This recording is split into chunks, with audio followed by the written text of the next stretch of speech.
माझी मराठी भाषा ही माझ्या महाराष्ट्राची भाषा आहे. मी महाराष्ट्राचा नागरिक आहे. माझी मातृभाषा, माझी राज्यभाषा ही माझी पहिली भाषा आहे.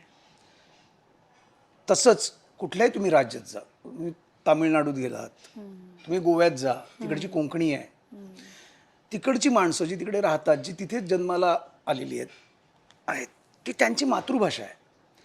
कुठल्याही भाषा तुम्ही शिका, काहीच वाद नाही. सगळं आज फार पूर्वीपासून लोक जर्मन शिकतात, रशियन शिकतात, चायनीज शिकतात, जॅपनीज शिकतात. तुमच्या स्वतःच्या उत्कर्षासाठी तुम्ही त्या गोष्टी शिका, पण मातृभाषा ही पहिली. म्हणजे माझ्या घरातल्या माझ्या माणसांना पहिले मी मान देणार. बरोबर. माझ्या घरातल्या माणसांना, दुसऱ्यांना मी देणारच, पण पहिले माझ्या घरचे, माझ्या घरची. माझी भाषा मराठी भाषा आहे आणि माझी भाषा ही माझ्या राज्याची भाषा आहे, माझी मातृभाषा आहे. त्यामुळे त्याचं महत्त्व मला जास्त आहे. म्हणून मी दुसऱ्या भाषेचा अनादर करत नाहीये. बरोबर. कारण कुठलीही भाषा कोणाचाही अनादर करायला शिकवत नाही.